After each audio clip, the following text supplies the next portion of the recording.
Over the next 60 minutes, Luke Belmar and I are going to teach you how to make more money. Looking at two people just like us who came from foreign backgrounds, didn't come from any sort of money or anything like that, and looking at the come up of, Luke doing multiple 8 figures of bankroll net in the bank, me doing the same exact thing with my agency and a few other businesses. And today, we're not only going to break it all down, but I'm going to show you the behind the scenes of who Luke Belmar actually is. Everyone has this mysterious outlook of him online, of how he came up, did his parents have money, all this other stuff. And I'm going to squash all that because coming from Atlanta, Georgia, I actually got to see Luke before he was what you guys see him today as. And I think it's a lot more tangible when you're able to touch that stuff. But the net result of today is when you finish this podcast, you should be able to go and make way more money in your life just based on the stuff that we're going to tell you guys today. Thank you for having me. Thanks for the intro. It's an honor to have you in this office, man. I think when we did the first Capital Club IRL event, it was a group of like 40 people in Miami, and it was you. You were there, and you were one of the most OG people in the room. It was a lot of the younger come-up people now, people that you see established. But I've seen you scale, build your ops, build your operations in real life, restaurants, digital businesses, absolutely crushing it. And I think it's a testament to the fact that the American dream is still alive, but not in the way that they taught us. They taught us that you had to work a job, get the 9 to 5, get the white picket fence, get the university degree. And we, even though we did some of these things, realized that the internet was this digital gold rush kind of thing, that if we capitalize on it, even if we come from Lebanon, Argentina, third world countries, we could still make it. And we're testaments because each of us took different lanes, but we kind of saw each other's come up and each other's growth.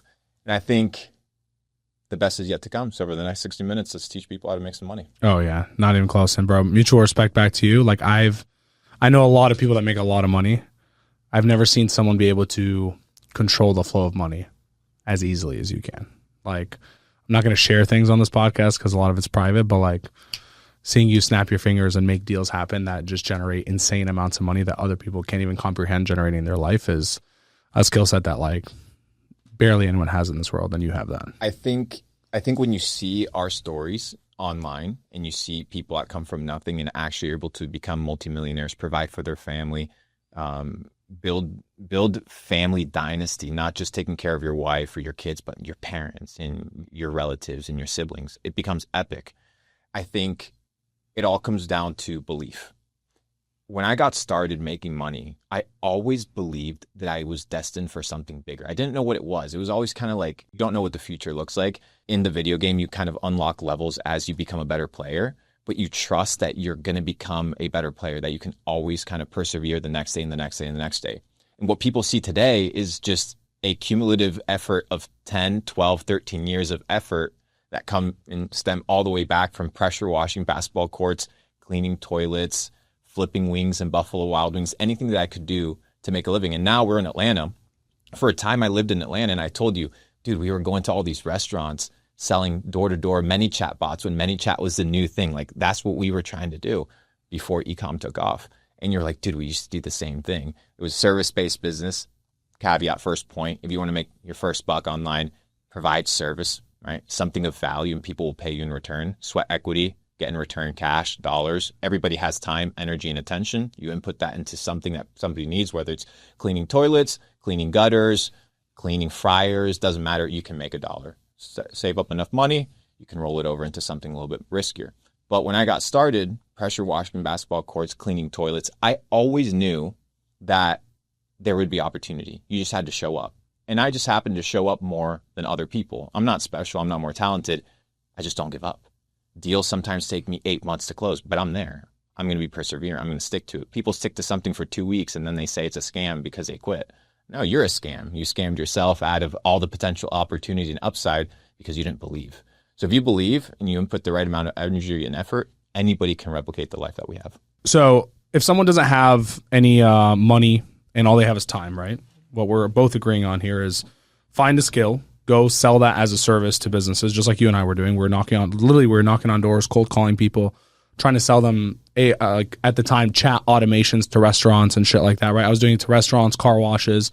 You're doing it mainly to restaurants. Ironically, for everyone listening, like last night we ate at this restaurant that Korean barbecue, and we're like, bro, I used to walk into this place and try to pitch them on my ManyChat bot, so my menu would go into an automation so I could get a coupon code and get a discount for the restaurant. I was like, that was the come up. which is crazy, right? Like people look at you now and they think, how could anyone ever, how could someone like Luke go and be asking for someone else's business, let alone like knocking door to door? Well, the assumption is one that everybody operates the way that we operate and that others think the way that we think.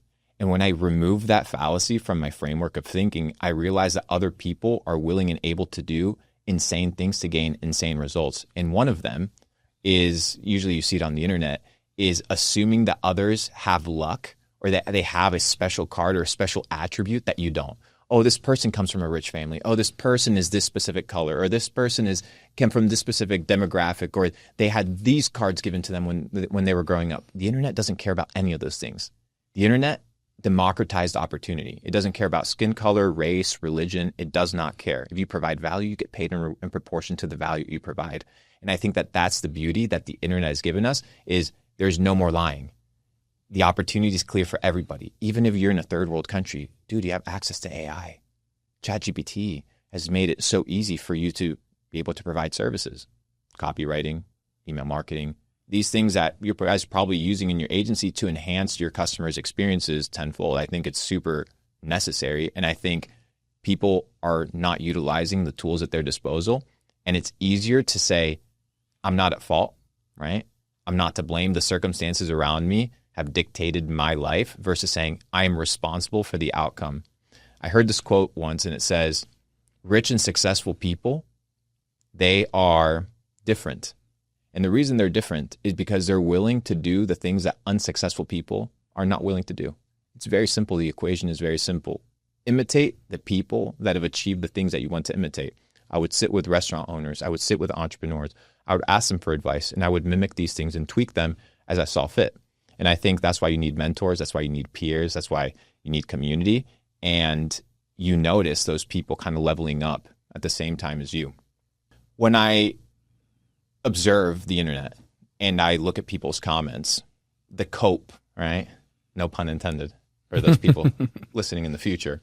The cope is that this person comes from opportunity. This person comes from luck. What I would like to argue and debate is that luck is created, and luck is created by repetition, and it's created by your numbers, right? We usually quantify luck as a probability that is very rare. Right? It's, you got lucky with the lottery. No, you just happen to be within the probability ratio of that success.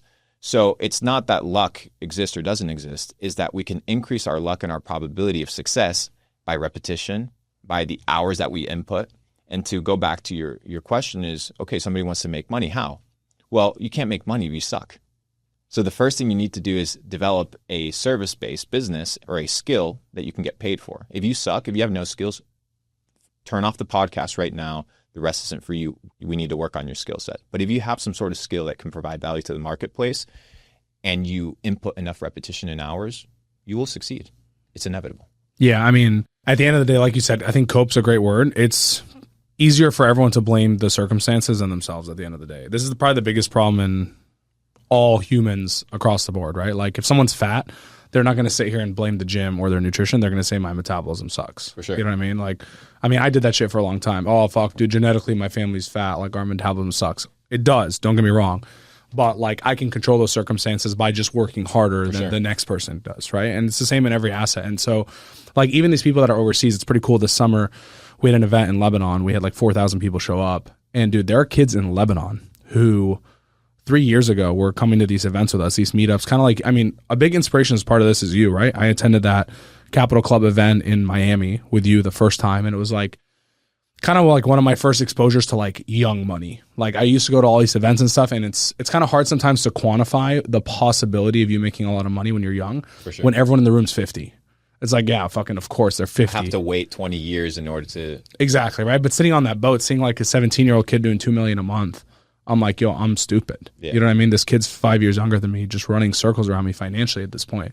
And so it kind of opens up your mind. And it's cool because then I started throwing these events in Lebanon, meetups, very similar like that. I used to do them for free. Hey, I just want to help people. It went from 50 people to 100 to 500 people to 4,000 people. Next time, probably 15,000 people if we wanted to. I mean, we sold out 4,000 in 10 days. I say all this to say, like, there are people who were there 3 years ago making $1,000, $2,000, $3,000 a month in Lebanon, which is still a lot in Lebanon. This month, they're pulling in 100, 150K a month. It's real. I believe it. And it's real money. And like no one in Lebanon can even fathom it. But that is the level of access and democratization that the internet's created, just like you said. Like the democratization is like such a perfect word for that, bro, because like it levels the playing field, yet people still find a way to give themselves the excuse as to why they aren't making it. And I think it boils down to the same reason when you're in a relationship and there's no reason to have a bad attitude, but you keep up the act of having a bad attitude because you don't want to be wrong in that scenario. You have to, in order to make money, you have to admit that what you were doing before in life was wrong. People don't want to admit that. People don't want to be like, you know what, for 20 plus years in my life, I was headed in the wrong direction. I had a conversation with my dad recently. He had a lot of epiphanies in his life. He was at my home. And he said, you know what? I've realized that for the last 20 years, the way that I was thinking about life was wrong. Because you guys left home. It's a huge one. Yeah. Because he's like, you guys left home. And I realized that I didn't know how to be anything except a dad. So when you guys left, I was left with nothing because I didn't know who I was. So the initial exploration comes with the fact that if you want to change in life, you have to admit that the current lifestyle that you have is not the best. And that requires humility. You know, that's why Jesus says that the meek and the humble shall inherit the earth, because that's the truth. You have to become a student before you become a master. And you have to feel stupid before you become intelligent. And you have to feel poor before you are rich. And you can't skip the process. And I think that we were willing and able to look at our situation and be like, if I change, my situations will change. If I change, my life will change. If I change, my people around me, they will level up by symbiosis. I am the catalyst of change. If you assume that, now you're not only assuming the responsibility for the bad things in your life, but you're also assuming the responsibility for all the upsides.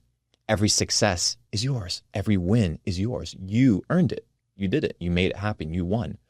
Another famous quote and great quote is, the rich and the poor are both self-made, but only the rich will admit it. The poor person doesn't want to admit that the lifestyle that they have is theirs. It's theirs. They chose it. So whether you're rich or you're poor, it's your choice and you can change it. But just have the humility to recognize that you have to change because you're not hurting anybody except yourself. And you can, get rid of the mask, the hypocrisy, the mirror, the mirage of illusions that your life is perfect. Nobody's life is perfect. You optimize and you get better. When everybody operates like they're just students of life and they're just learning, then their life begins to change because every decision is about becoming better and improving and not about being right. If you don't want to be right and you want to be rich, then be humble. Cool. So we're 100% in agreement on everything you're saying.